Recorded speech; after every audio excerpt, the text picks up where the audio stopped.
नमस्कार साथियों। आज हमारे इस YouTube चैनल जीत एजुकेशन के माध्यम से व्याकरण से संबंधित महत्वपूर्ण पैरा भाग अलंकार आपके सामने प्रस्तुत करने जा रहा हूं। आप सभी को विदित है, साहित्य के अंतर्गत विशेष रूप से काव्य में, कविता में अलंकार नहीं है या अलंकार पहचानना नहीं आता है या अलंकार के बारे में जानकारी नहीं है, तो हमारा जो ज्ञान है, कविता के बारे में जानकारी है, वो अधूरी रह जाती है। और ऊंची कक्षाओं में तो काव्य सौंदर्य लिखना पड़ता है, उसके अंतर्गत अलंकार का ज्ञान होना बहुत ही आवश्यक है। किसी भी प्रतियोगी परीक्षाओं में भी अलंकार से संबंधित प्रश्न पूछ दिया जाता है। इसलिए आइए ज़्यादा इधर उधर की बातें ना करते हुए चलते हैं हमारे टॉपिक पाठ अलंकार की ओर। अलंकार परिभाषा देखिए, अलंकरोति इति अलंकारः, अर्थात जो अलंकृत करे, सुशोभित करे, शोभा बढ़ाए, उसे ही अलंकार कहते हैं। आचार्य दंडी जो अलंकार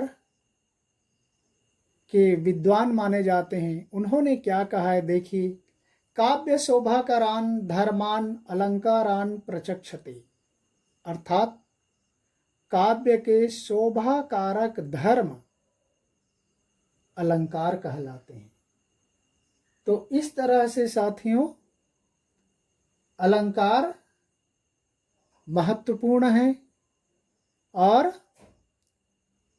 अलंकार काव्य में नहीं है। जैसे महिलाएं अपने सजने संवरने के लिए अपने आप को अलंकृत नहीं करती, तो उनका वह सौंदर्य नहीं आता। जब वो अलंकार करती हैं तो उनकी सुंदरता बढ़ जाती है। वैसे ही काव्य में अलंकार नहीं है तो वह काव्य फीका हो जाता है। जब उसमें अलंकार डाल दिया जाता है तो काव्य की सुंदरता बढ़ जाती है। इसीलिए केशव दास जी बोलते, भूषण बिनु न विराजई कविता वनिता मित। उसका आगे का है, यद्यपि सुजाति सुलक्षणी सुब्रन सरस सुवृत भूषण बिनु न विराजई कविता वनिता मित। तो साथियों वास्तव में जैसे स्त्री के सजने के लिए अलंकार जरूरी है, वैसे काव्य को सजाने संवारने के लिए भी अलंकार जरूरी है। तो इस तरह से इसकी परिभाषा बन गई, काव्य की शोभा बढ़ाने वाले धर्म या तत्व को ही अलंकार कहते हैं। अलंकार के प्रकार आ जाइए। अलंकार के दो प्रकार होते हैं। पहला है शब्द अलंकार, दूसरा अर्थालंकार। एक और बताते, उभयालंकार। ये उभयालंकार क्या होता है? वास्तव में साथियों ये दोनों तरह के काम करता है। शब्द अलंकार के अंतर्गत भी काम करता है और अर्थालंकार के अंतर्गत भी काम करता है। यानी शब्द और अर्थ दोनों पर आश्रित रहकर दोनों को चमत्कृत करता है, शब्द को भी और अर्थ को भी। तब उसको कहा जाता है उभयालंकार। तो आइए यहाँ पर जो प्रमुख है हमारा शब्द अलंकार और अर्थालंकार, उसी पर हम चर्चा करते हैं। शब्द अलंकार देखिए, काव्य में जहाँ शब्दों के कारण चमत्कार उत्पन्न होता है वहाँ शब्द अलंकार होता है।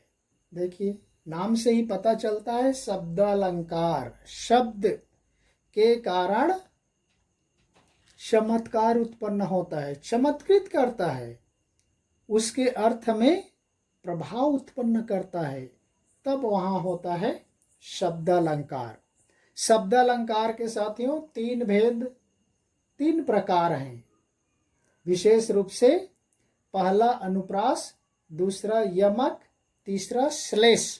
ये परीक्षाओं की दृष्टि से यमक और श्लेष बहुत ही महत्वपूर्ण है। कोई भी हिंदी से संबंधित, हिंदी भाषा से संबंधित या सामान्य ज्ञान से हिंदी से संबंधित कोई भी प्रतियोगी परीक्षाओं में ये यमक और श्लेष से प्रश्न अनिवार्य रूप से पूछा जाता है, तो इसलिए इसके ऊपर ध्यान दीजिए।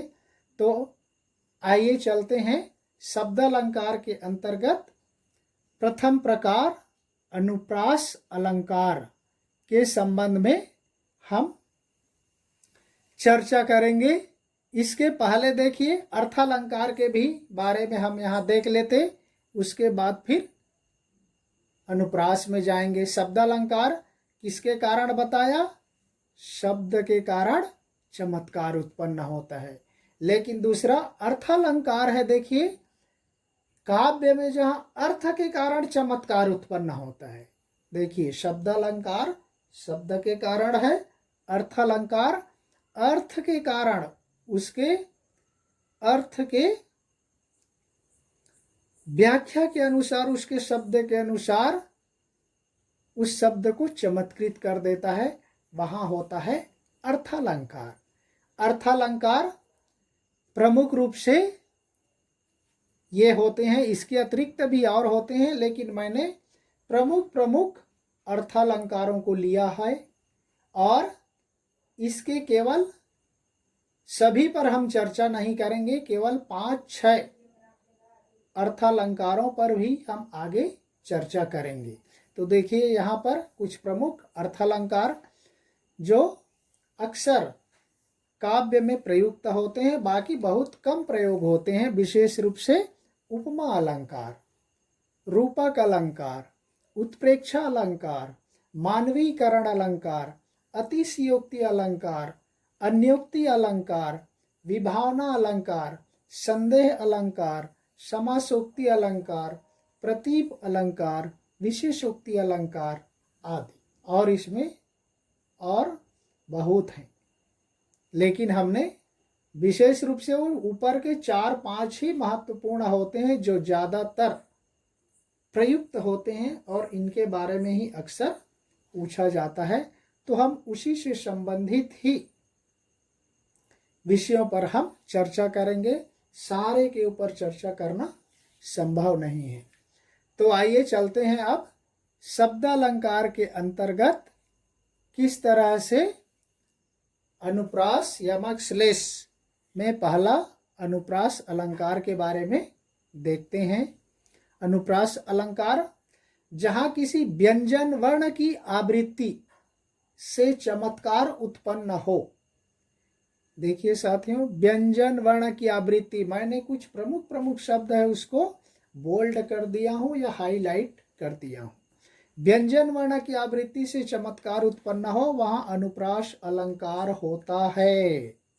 देखिए यहाँ पर महत्वपूर्ण है, व्यंजन वर्ण हिंदी में 2 तरह के वर्ण होते हैं, एक स्वर वर्ण और दूसरा व्यंजन वर्ण।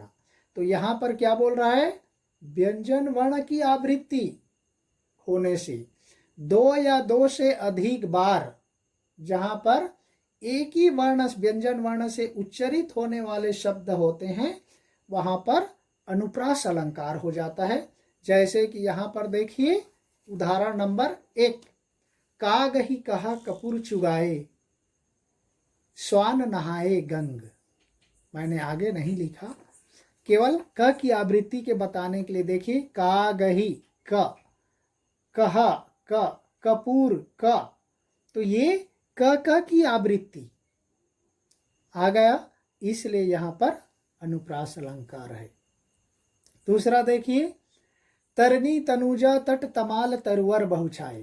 देखिए ताकि कैसे आवृत्ति प्रयुक्त हुई है। तरनी त, तनुजा त, तट त, तमाल त, तरुवर। देखिए ताकि कितनी बार आवृत्ति? 2, 4, 5 बार आवृत्ति हुई है। हमें तो केवल अनुप्रास लिख लें, कितना चाहिए? 2 चाहिए, कम से कम 2 तो हो गया, वहां पे अनुप्रास अलंकार हम लिख देते। नेक्स्ट, सुखिया सब संसार है, खाए अरु सोए, दुखिया दास कबीर है, जागए अरु रोए। देखिए स की आवृत्ति, सुखिया, सब, संसार, स, तो यहाँ पर हो गया स की आवृत्ति।